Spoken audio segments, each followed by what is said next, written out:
88.7. Inside, Diamond FM, we shine so bright. Be the best all day, all night. Diamond FM, sending the best. 88.7. Yeah, I'm your dad.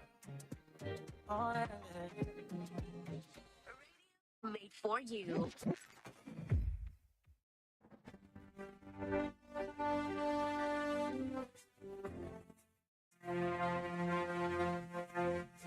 From the news desk of Diamond 88.7 FM Ilorin, this is news in the hour.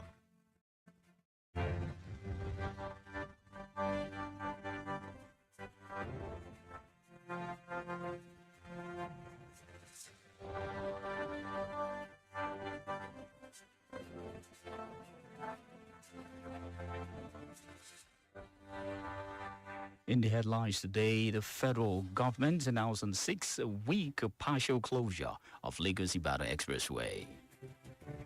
Northern governors condemns Kwara, Castina, Benue killings. Inspector General of Police directs tactical deployment manhunt after Kwara attack. Kaduna government receives 183 rescued worshippers in Kaduna. And moving on to the foreign United States, Iran talks to begin today. And last on the water sports, Super Falcons WAFCON 2026 camps opens February 2024-2026. Good afternoon and thanks for joining us for the news on the hour. Diamond 887 FM, Ilorin, Kwara State, Nigeria. I am Precious. Afolabi will bring you details of the news after this short break. Please, we'll be right back. Opportunity in this country, I don't lose hope. Oh my God, jackpot. Leaving the country may not be the solution that you think it is. Don't make leaving Nigeria the only solution to your life's challenges. Japa because you want to, but stop raising it as a solution to national issues that you can work on and fix. Nigeria will always be your home, and together we can make it better. This message is reaching you from Diamond 88.7 FM, Ilorin.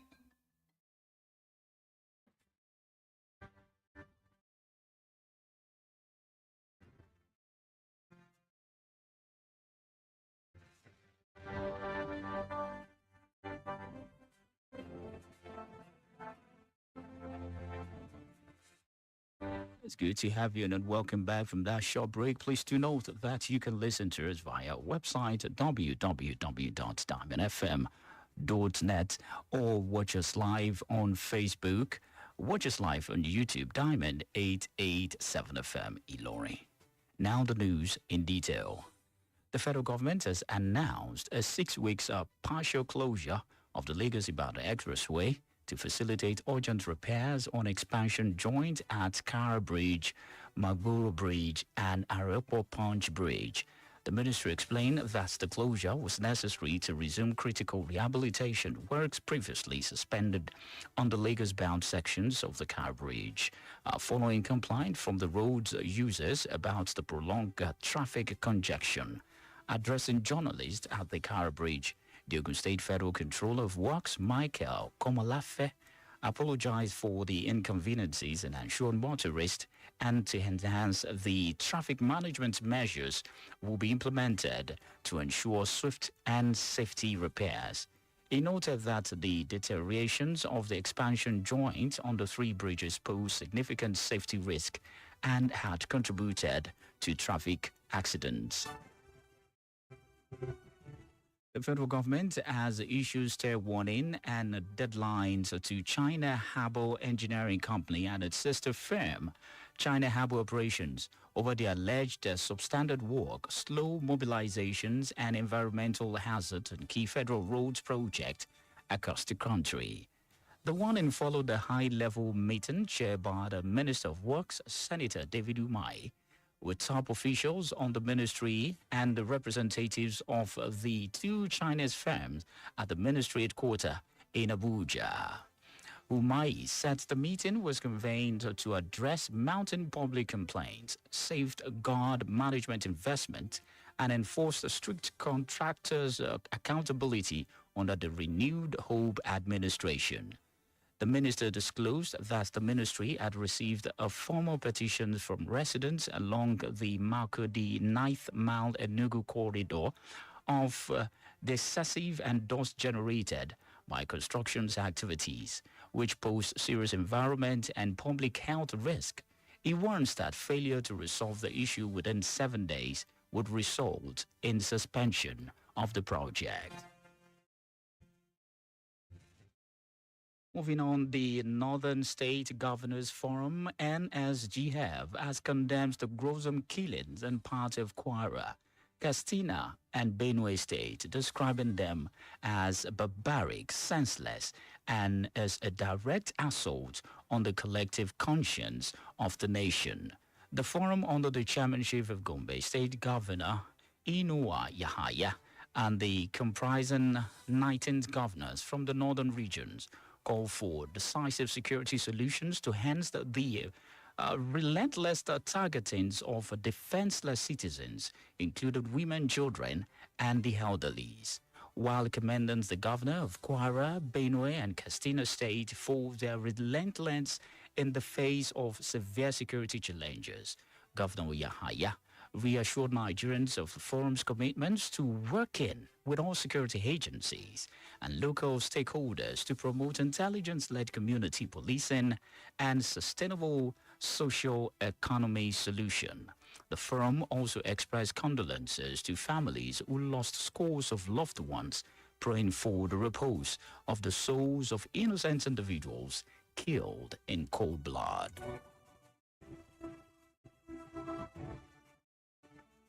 The Inspector General of Police, Kayode Egbetokun, has ordered the immediate deployment of tactical, operational, and intelligence assets to Kayama local government area of Kwara State, following a deadly attack that claimed at least 75 lives.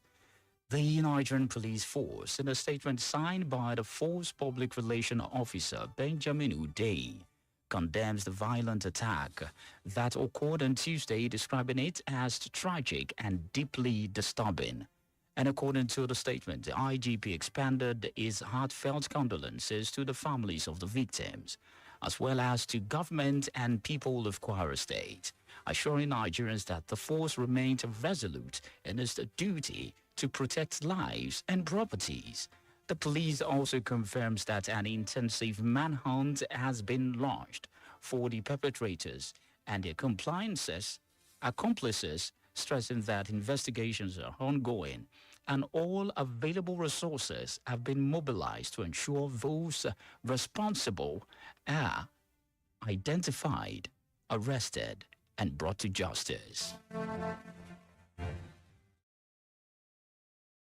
The Social Democratic Party, SDP Kwara State Chapter, has condemned the killing of more than 70 people in Nuku and Wuru community of Kayama local government area.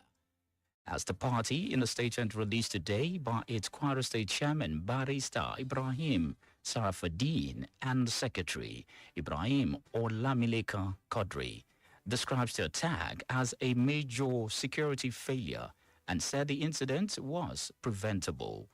The part called for the immediate emergency security response in Kayama and other vulnerable border communities, as well as a transparent manhunt for those responsible.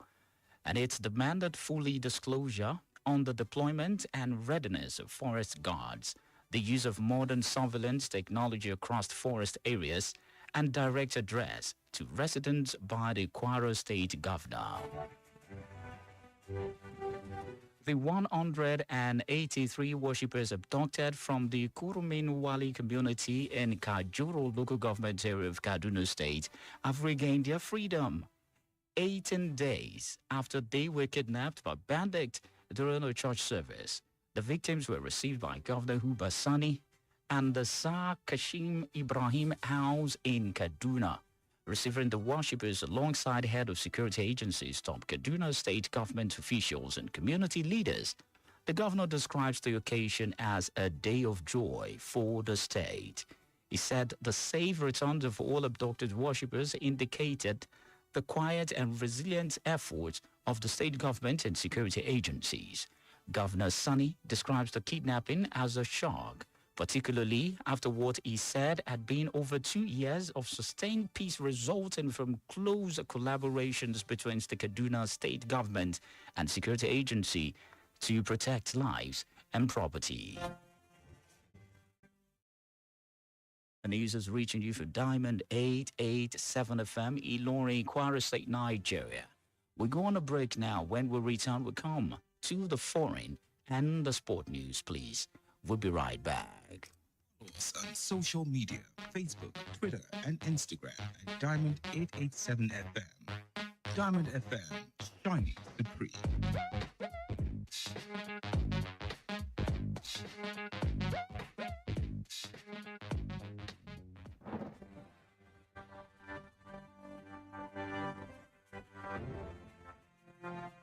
Good to still know you're still there, and welcome back from that short break. You're still listening to the news on the hour, reaching you from Diamond 887 FM. Ilorin, Kwara State, Nigeria. Now we'll move to the foreign scene. From the foreign scene today, senior United States and Iranian officials are expected to meet in Oman for direct talk in the coming hours, amid a crisis that has raised fear of military confrontations between the two countries. These discussions came after a U.S. military buildup in the Middle East in response to Iran's violent representations of nationwide anti-government protests last month. Such human rights group says killed many thousands of people. Uncertainty over the locations and scope adds threatened to details the talk, which are part of the diplomatic effort by the regional mediators to de-escalate tension. Both countries remain far apart in their positions. The hope is that, if successful, the discussions could lead to a framework for negotiations. And still from the foreign scene, Japan will switch the world's largest nuclear power plant back next week after a glitch with an alarm forced to suspensions of the forced reset since the 2011 Fukushima's disaster. Takikits Inaki and the heads of the Takiwaki Rakwa plant run by the Tokyo Electric Power TEPCO told a press conference today that they plans to start up a reactor on February 9th. As the announcement came after TEPCO restarted the creator January 21, but shut off the following day after an alarm from the monitoring system sounded. The facility had been offline since Japan pulled the plug in the nuclear power of a colossal earthquake and tsunami sent 3 reactors at the Fukushima atomic plant into meltdown in 2011. And now in the world of sports.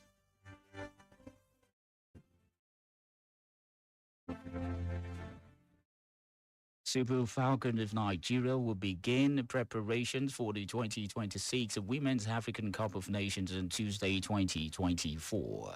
The West Africans are drawn in Group C with Malawi, Zimbabwe, and Egypt. Zambia and Egypt. Nigeria would take a look into a win record existed 11th titled in Morocco next month, as the Super Falcons will participate in the WAFU B Invitational Tournament in Abidjan, Côte d'Ivoire, later this month as part of their preparations for the WAFCON 2026 final. Head coach of the team, Justin Magudu, reveals that they want to have adequate preparations for the competition, and the Super Falcons will begin their title defense against the debutant Malawi on Wednesday, 18th March. They will all play the group games at the Labi Zoli Stadium, Casablanca.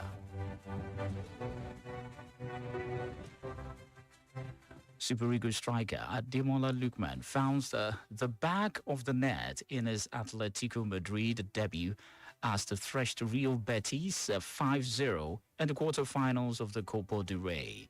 The Super Eagles forward only sealed a move to the La Liga side earlier this week from Atlanta, as David Hancho, opens to the scoring for Diego Someone's side before the Goliano Someone added the second in the 30th.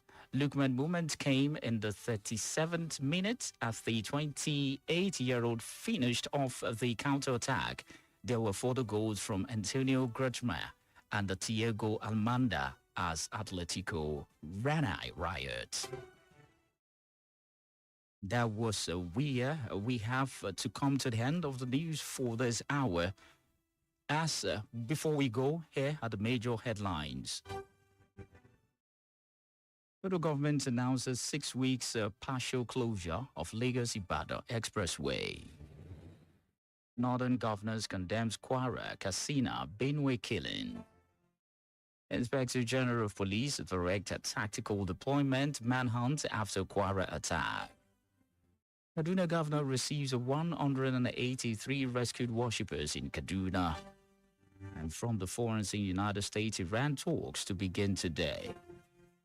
And lastly, in the world of sports, Super Falcons WAFCON 2026 campaigns open February 2024.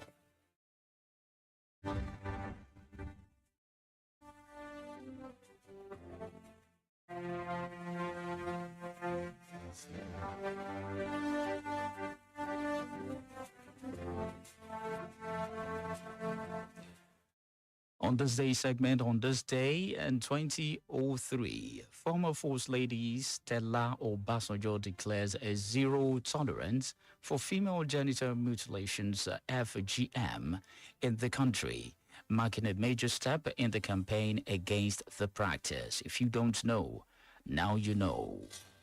For more information or happenings around you, kindly contact Diamond FM Newsroom on this number, 0916 062 7526. The news on the hour was edited by Abiodun Akinwumi, and I am Precious Afolabi. Many thanks for listening to your Shining Supreme station.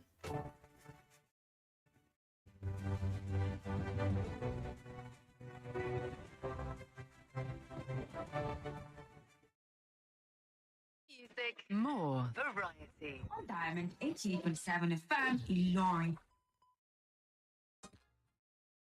Orúkọ mi ni Yèyélúà Tóyìn Adégbọlá. Mo sì ti lé ní 50 ọdún láyé láàyè àtàyè ìdẹ̀ra. Ìgbòkègbodò mi pọ̀ gan-an nínú iṣẹ́ tí mo yàn láàyò gẹ́gẹ́ bí òṣèré orí ìtàgé. Kì í sì rẹ̀ mí, bẹ́ẹ̀ ni kì í sú mi. Àwọ̀ mi sì ń jí pépépé sí bí tọmọ tuntun lójoojúmọ́. Ẹ fẹ́ mọ̀dí abájọ. Monomin Plus atẹ́jẹ̀ṣe oògùn tó ń fi epo ẹja cod liver oil ṣẹjọ́ ẹ̀ food supplement ni. Èròjà ẹ peléke, ó ń tara ṣe, ó ń máradán, ó ń jẹ́ kọ́mọdé dàgbà dáadáa, ó sì ń jẹ́ kí àgbàlagbà máa ta kébékébé. Monomin Plus. Monomin Plus fún èròjà tó ń tún inú ara ṣe lẹ́yìn ìwádìí ìmọ̀ ìjìnlẹ̀. A tún fi èròjà cod liver oil epo ẹja sí i. Ló fi wá di oògùn méjì tá a papọ̀ sínú ẹyọ kan ṣoṣo. A fi ń pè é ní Monomin Plus. Iléeṣẹ́ Tuyi Pharmaceutical Industries Limited. Àwọn tó lórúkọ tó ṣe gbẹ́kẹ̀lé níbi kápò oògùn òyìnbó ló ṣe é. Monomin Plus. Keep listening to the music, to the sound. Diamond FM. 88.7 FM. Across the airwaves right now. In the mix.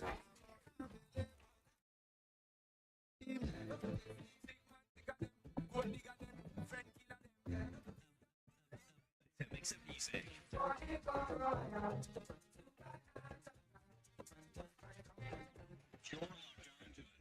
Radio station, number one radio station. In the mix.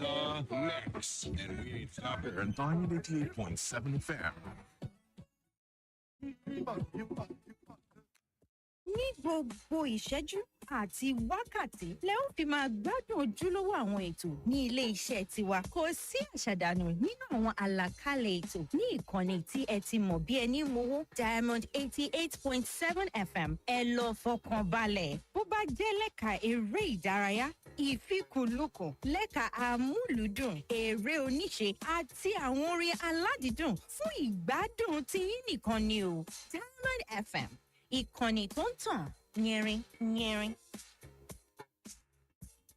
ẹ ǹlẹ́ o ẹ̀yin ẹlẹ́gbẹ́mẹgbẹ́ ẹgbẹ́ mi ti kọ́lé ńlá ó yẹ kémi náà ó ti kọ́ ẹgbẹ́ mi ti rọkọ̀ bọ̀gìnì ó yẹ kémi náà ó ti rà ẹgbẹ́ mi ti ṣègbéyàwó ó yẹ kémi náà ó ti ṣe ẹgbẹ́ mi ti rèlú òyìnbó ó yẹ kémi náà ó ti lọ ẹgbẹ́ mi ti joyè láwùjọ ó yẹ kémi náà ó ti jẹ ó wá dáa bẹ́ẹ̀ bákan méjì nílé ayé ẹgbẹ́ rẹ tó ti dẹni àná ńkọ́ ǹjẹ́ o rántí ẹgbẹ́ rẹ tó wà nípò àìsàn ọ̀pọ̀ ẹgbẹ́ rẹ ń bẹ lọ́gbà ẹ̀wọ̀n ó yẹ kíwọ náà ti lọ ọ̀rẹ́ mi dẹ́kun àti máa wago aláago ṣiṣẹ́ má fààyè rẹ wáyé aláyé adélé ayé la pàdé ọ̀tọ̀ọ̀tọ̀ láàrin wá ìgbà àti àsìkò wà fún oníkálukú ìkànnì diamond 88.7 fm ló sọ wípé ìgbà lè máa gbà ọ lọ́wọ́ lónìí kọ́ sùúrù ìgbà náà ń bọ̀ wá gbà ọ́ ìgbà tiẹ̀ náà ń bọ̀ wá dé má kánjú jọlọ́run lọ. ọ̀rọ̀ ìmọ̀ràn yín wá láti iléeṣẹ́ diamond 88.7 fm.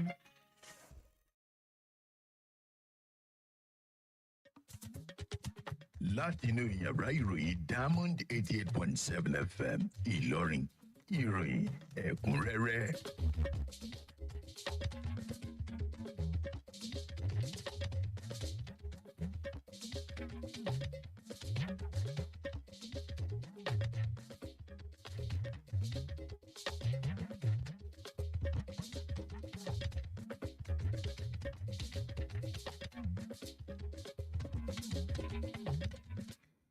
ẹ káàsán àsìkò iṣẹ́ látòórọ̀ ṣáájú ẹgbẹ́ àwọn kókó tó wà nínú ìròyìn náà. ìjọba àpapọ̀ ilẹ̀ wa ti kéde ìgbésẹ̀ gbígbé àwọn apá kan ojú ọ̀nà mọ́rosẹ̀ ìpínlẹ̀ èkó sílùú ìbàdàn ti pa ò láàrin ọ̀sẹ̀ mẹ́fà.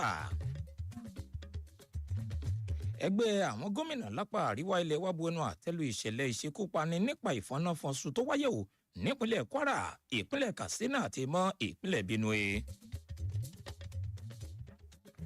rìpẹ́tọ́ àgbà pátápátá fún iléeṣẹ́ ọlọ́pàá ilé wa pàṣẹ fífi àwọn ohun èlò atọpinpin sọwọ́ ò látàrí àkọlù kan tó wáyé nípínlẹ̀ kwara. nílẹ̀ òkèrè ilẹ̀ amẹ́ríkà pẹ̀lú ilẹ̀ iran yóò jùmọ̀ jókòó ìjíròrò lónìí. lágbọn ìròyìn eré ìdárayá fútọ̀sán tòní ikọ̀ super falcons ilẹ̀ wa yóò sì ibùdó ìgbáradì wọn sílẹ̀ ò lọ́jọ́ 24 oṣù kejì fún ìdíje wafcon 2026.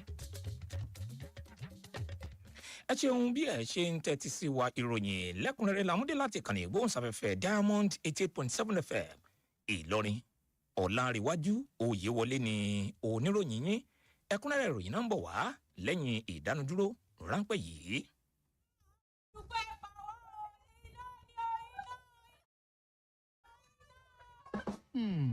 gbogbo wa la ti gbọ́ rí nípa iná ọmọ rárá tó ń pẹ̀mí tó tún ba gbogbo dúkìá jẹ́ ìjàmbá yìí yẹ kó máa pè wá ṣàkíyèsí láti ṣàyẹ̀wò dáadáa láti dẹ́kun ìjàmbá iná lágbègbè wa ni. rí i dájú pé ó fi ẹ̀rọ apenisákíyèsí iná sínú ilé rẹ̀ kọ́ nípa ọ̀nà àbáyọ bóyá tí ìjàmbá iná bá ṣẹyọ. má sì fi oúnjẹ sílẹ̀ sórí iná láì mójútó fún ìgbà pípẹ́. ẹ jẹ́ ká kó àwọn ọmọdé láti má máa sá pamọ́ ṣùgbọ́n láti sá àsálà fún ẹ̀mí wọn nígbà ìjàmbá iná.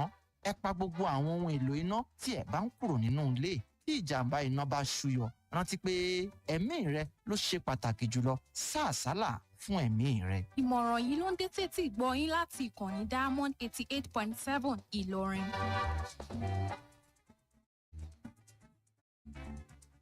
ìròyìn ẹ̀kúnrẹ́rẹ́.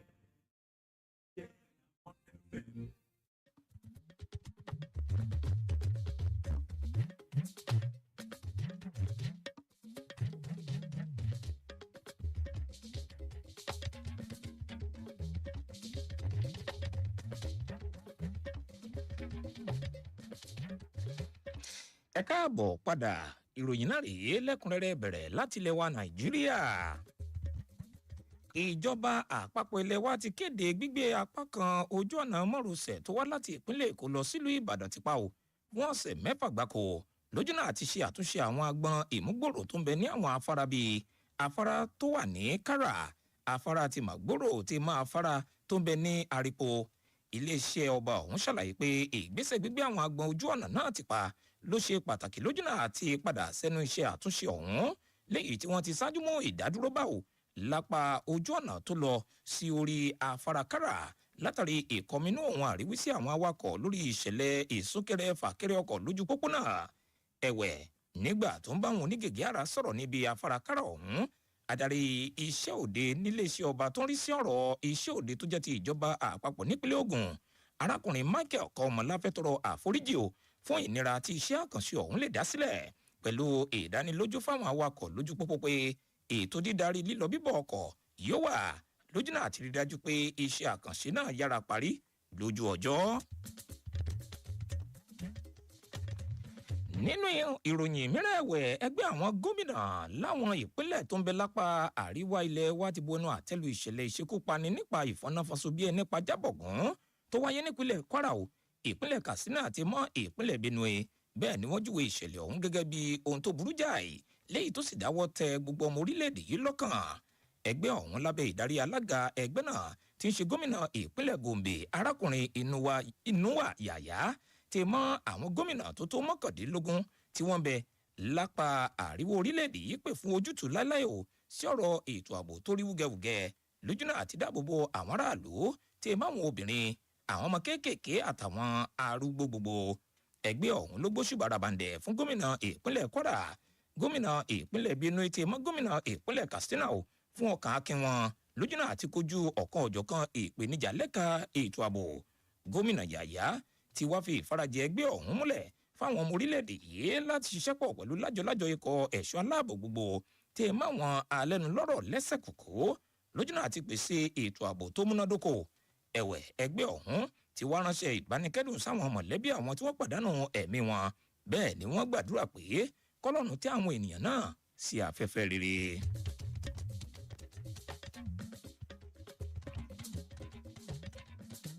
tú ẹ̀rí pẹ́tọ́ àgbà pátápátá fún iléeṣẹ́ ọlọ́pàá nílẹ̀ wa arákùnrin Káyọ̀dé Ẹgbẹ́tókun ti pàṣẹ títàrí àwọn ohun èlò ojúlọ́lá kan fi ń sọ́rí o sí ìjọba ìbílẹ̀ Káyàmá ní ìpínlẹ̀ Kwara látàrí àkọlù alágbára léyìí tó rán ènìyàn márùndínlọ́gọ́rin lọ sọ́run àrèmábọ̀ lójijì. iléeṣẹ́ ọlọ́pàá ilẹ̀ wa nínú àtẹ̀jáde kan yìí tí alukoro fàjọ ọ̀hún arákùnrin Benjamin Odeyin léyìí tó buwọ́lù ó bu ẹnu àtẹ́lu ìṣẹ̀lẹ̀ àkọlù aburú náà léyìí tó wáyé ní ọjọ́ Ìṣẹ́gun. bẹ́ẹ̀ ló ṣàpèjúwe ìṣẹ̀lẹ̀ làlúrí ọ̀hún gẹ́gẹ́ bí ìṣẹ̀lẹ̀ aburú gbà.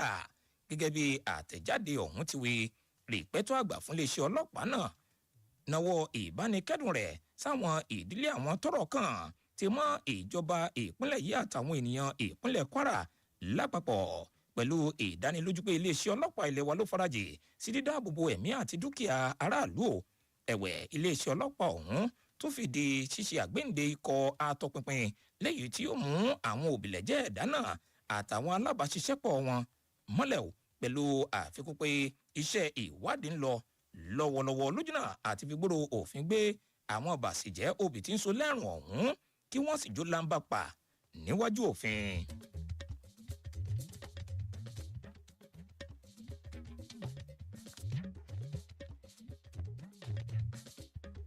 nínú ìròyìn mìíràn ẹ̀wẹ̀, ẹgbẹ́ òṣèlú ẹlẹ́sìn funfun tí a mọ̀ sí Social Democratic Party SDP ẹ̀ka ti ìpínlẹ̀ Kwara ti bu ẹnu àtẹ́lu ìṣẹ̀lẹ̀ ìṣekúpani nípakúpa níbi tí àwọn ènìyàn tó lé ní 70 ti pàdánù ẹ̀mí wọn ní agbègbè wọ́rọ̀ òun lókò níjọba ìbílẹ̀ Káyàmá o.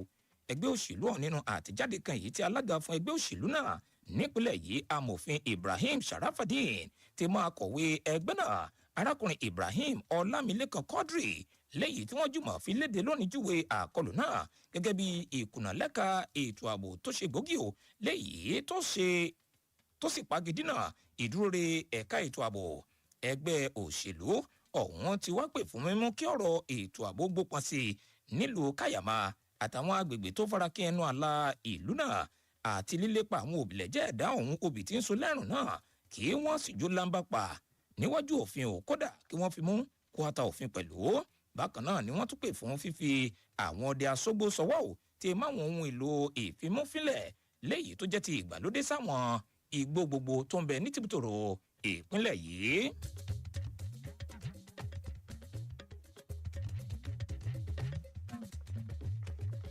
àwọn olùjọ́sìn tí wọ́n tó 73 tí àwọn ajínigbé jí gbé ò ní agbègbè kúnmínwálé níjọba ìbílẹ̀ Kàjúrò nípínlẹ̀ kaduna ni wọ́n ti gba ìtúsílẹ̀ o lẹ́yìn ọjọ́ méjìdínlógún gbáko tí ikọ̀ jàǹdùkú yabo àwọn ilé ìjọsìn kan lásìkò tí ìsìn ń lọ lọ́wọ́ o àwọn èèyàn tí orí kó yọ ọ̀hún ni gómìnà ọbaṣánni gbà lálejò nílé ìjọba tó ń bẹ nípínlẹ̀ kaduna nígbà tó ń gbàlejò àwọn olùjọ́sìn ọ̀hún pẹ̀lú ikọ̀ adarí lájọlájọ ẹ̀ṣọ́ aláàbò tí máwọn ìkàn lẹ́nu iṣẹ́ ọba àtàwọn adarí ìletò nípínlẹ̀ náà gómìnà júwe ètò ọ̀hún gẹ́gẹ́ bí ọjọ́ ayọ̀ ńlá gbà fún ìpínlẹ̀ náà gómìnà ṣàlàyé pé ìpadàdé àwọn ènìyàn ọ̀hún ló mú ayọ̀ àti ìdùnnú báwọn ènìyàn ìpínlẹ̀ náà bẹ́ẹ̀ ló ṣe àfihàn ìgbìyànjú tí kò látàtì tó wá látọ̀dọ̀ ìjọba tí mọ́lájọlájọ ikọ̀ ẹ̀ṣọ́ aláàbò tó ń bẹ nípínlẹ̀ ọ̀hún o gómìnà sanni tún júwe ìṣẹ̀lẹ̀ ìjínigbé náà gẹ́gẹ́ bí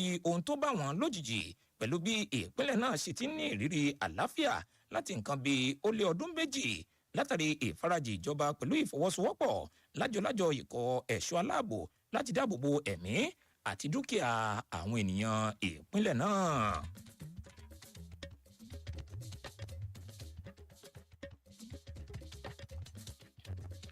ìròyìn lẹ́kùnrẹ́rẹ́ lẹ́ ń tẹ́tí sí láti ìkànnì ìgbóhùnsáfẹ́fẹ́ diamond 88.7 fm ìlọrin ìròyìn náà yóò tẹ̀síwájú lẹ́yìn ìdánudúró ráńpẹ́ yìí. ẹ darapọ̀ mọ́ wa ní ìtàkùn káyélujára wa ìtàkùn ìbádọ́rẹ̀ẹ́ facebook ìtàkùn abẹ́yẹfò twitter àti instagram lórí diamond 887 fm diamond fm shining supreme.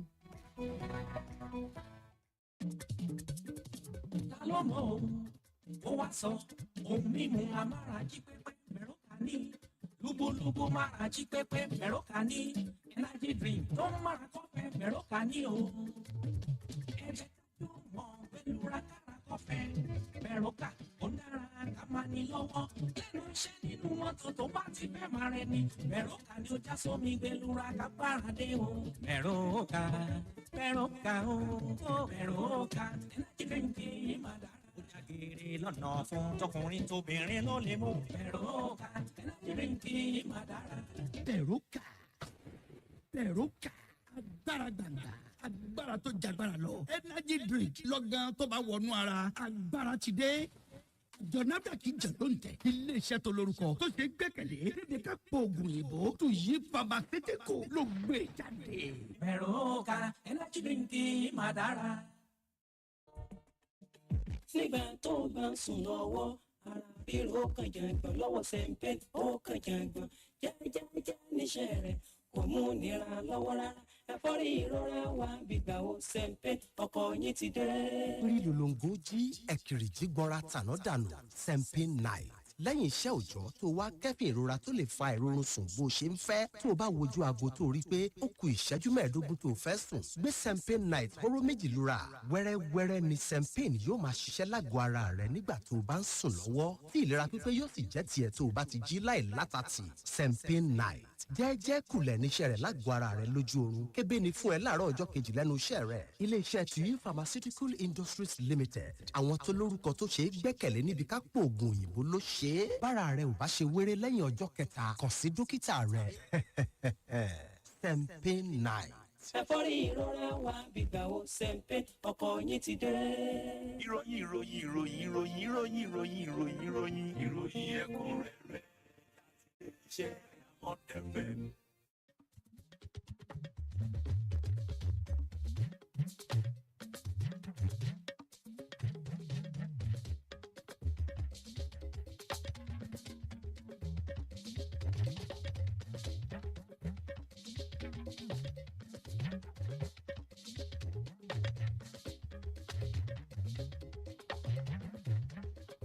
ẹ káàbọ̀ padà bóyá yìí ṣẹ̀ṣẹ̀ ń darapọ̀ mọ́ wa ìròyìn lẹ́kùnrẹ́rẹ́ lẹ́ ń tẹ́tí sí láti kàn ní ìgbóhùnsáfẹ́fẹ́ diamond 88.7 fm ìlọrin ìròyìn náà ń tẹ̀síwájú báyìí nílé òkèrè.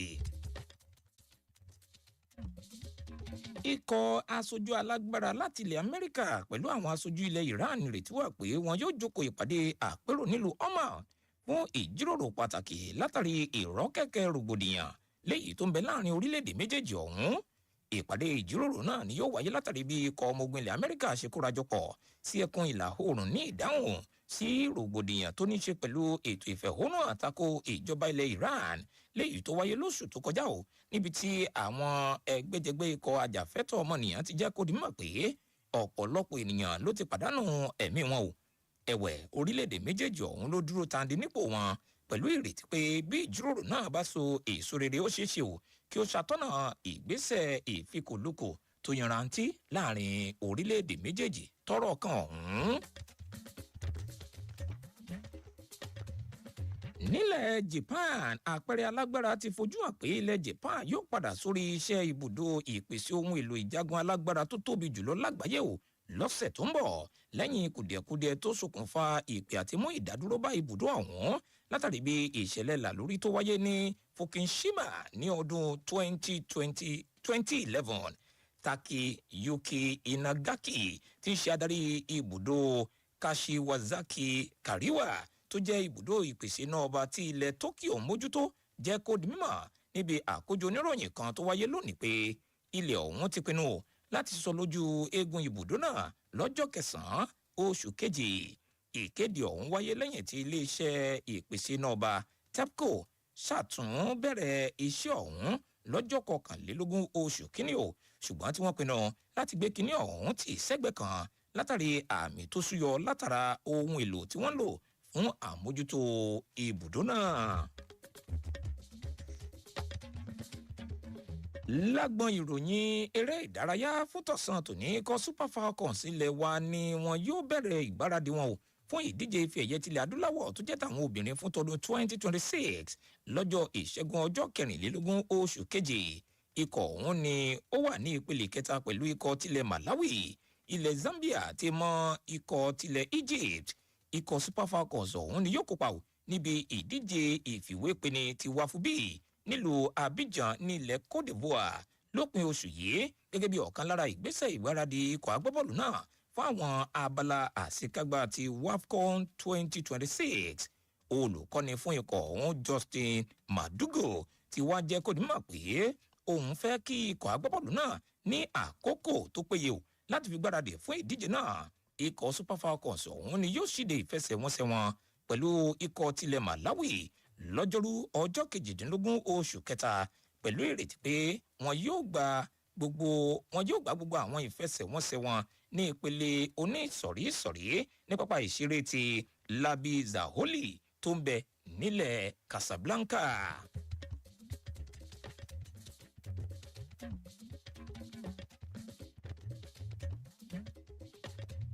nínú ìròyìn mìíràn ẹ̀wẹ̀ àtàmátàsé fún ikọ̀ Super Eagles ilẹ̀ wa Ademola Lookman ti tàbí elégbé fún ikọ̀ Atletico Madrid lásìkò ìfẹsẹ̀wọnsẹ̀ pẹ̀lú ikọ̀ agbábọ́ọ̀lù Real Betis níbi tí wọ́n ti gbọn ewúro sójú ikọ̀ Real Betis pẹ̀lú àmì ayò 5-0 níbi àṣekágbá tó kángan sí abala tó farakín abala tó súnmọ́ abala àṣekágbá níbi ìdíje Copa del Rey. Agbáwọ̀ iwájú lórí pápá ọ̀hún ló parí gbogbo ìlànà títakọ́sọ̀ rẹ̀ sínú ikọ̀ agbábọ́ọ̀lù léyìí tó ń kópa níbi ti La Liga níbẹ̀rẹ̀ ọ̀sẹ̀ yìí látinú ikọ̀ Atalanta. Ọmọ agbábọ́ọ̀lù ní David Anko ló kọ́kọ́ mi àwọn ṣáájú kí Giuliano Simeone náà tún fọbalẹ̀ o àtàwọn ọmọ agbábọ́ọ̀lù mìíràn nínú ikọ̀ Atletico Madrid náà tún láǹfààní láti mi àwọn lásìkò ìfẹsẹ̀wọnsẹ̀ náà. Ìròyìn lẹ́kùnrẹ́rẹ́ fún ti ọ̀sán tòní ọ̀hún kò ní jù báyìí lọ kí n tó parí ìròyìn yìí ẹgbẹ́ àwọn kókó tá a ti ṣáájú mẹ́nubà nínú ìròyìn náà lẹ́ẹ̀kan sí i. Àmúwá sétí gbọ̀nyìn lọ́sàn-án tòní pé ìjọba àpapọ̀ ilẹ̀ wa ti kéde ìgbésẹ̀ gbígbé àwọn apá kan ojú ọ̀nà márosẹ̀ ìpínlẹ̀ Èkó sílùú Ìbàdàn ti pa ò láàrin ọ̀sẹ̀ 6. Bẹ́ẹ̀ látúnjẹ́ kẹ́ ẹgbọ́n lọ́sàn tó ní pé ẹgbẹ́ àwọn gómìnà lápá àríwá ilẹ̀ wa bu ẹnu àtẹ́lu ìṣẹ̀lẹ̀ ìṣekúpani nípa ìfọnáfọnso tó wáyé o nípínlẹ̀ Kwara, ìpínlẹ̀ Katsina ti mọ́ ìpínlẹ̀ Benue. Bákan náà látúnjẹ́ kẹ́ ẹgbọ́n lọ́sàn tó ní pé rìpẹ́tọ́ àgbà pátápátá fún iléeṣẹ́ ọlọ́pàá ilẹ̀ wa pàṣẹ fífi àwọn ohun èlò atọpinpin ṣọwọ́ o látàrí àkọlù kan tó wáyé nípínlẹ̀ Kwara. Nílẹ̀ òkèrè ajẹ́kẹ́ gbọ́lọ́sàn tó ní pé ilẹ̀ Amẹ́ríkà pẹ̀lú ilẹ̀ Iran yóò jùmọ̀ jókòó ìjíròrò lónìí. Lágbọn ìròyìn eré ìdárayá àmúwá sétí gbọ̀nyìn pé ikọ̀ Super Falcons ilẹ̀ wa yóò ṣí ibùdó ìgbáradì wọn sílẹ̀ lọ́jọ́ 24 oṣù kejì fún ìdíje wafcon 2026. ìròyìn lẹ́kùnrẹ́rẹ́ fún tọ̀sán tòní ọ̀hún kò ní jù báyìí lọ lẹ́ẹ̀kan sí kí n tó dánu dúró ẹgbọ́ iṣẹ́ tá a ní fún yín yìí. ìjẹ́ ìmọ̀ wípé láyájọ́ òní lọ́dún 2003 ní aya ààrẹ ilẹ̀ wa tẹ́lẹ̀ rí olóògbé Stella Ọbásanjọ́ kéde fífòfin de ìwà dídábẹ́ fáwọn ọmọ obìnrin o lórílẹ̀‐èdè yìí léyìí tó jẹ́ ìgbésẹ̀ kan gbòógì nínú ìpolongo tako irúfẹ́ ìwà bẹ́ẹ̀ láwùjọ wa.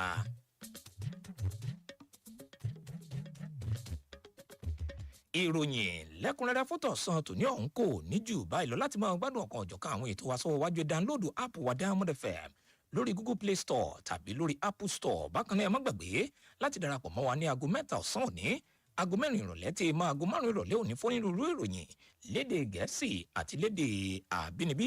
bọ́bá wa ní ìṣẹ̀lẹ̀ yàjóyàjó tàbí ìṣẹ̀lẹ̀ gbọ̀njógbọ̀njó tó bá ń ṣẹlẹ̀ láyìíká àti agbègbè yín tẹ́ fẹ́ fi tó yàrá ìròyìn lè ṣe wà létí ẹ kàn sí wa lórí ẹ̀rọ ìbánisọ̀rọ̀ yìí 09160627526. Abíọ́dún Akínwùmí ni olóòtú ìròyìn lẹ́kùnrẹ́rẹ́ fọ́tọ̀sán tòní. Ọ̀lànrewájú Oyewole ló tú sí èdè àbínibí tó sì mú wá sétígbọ̀yìn. ẹ ṣé o bí ẹ ṣe ń tẹ́tí sí ìkànnì yín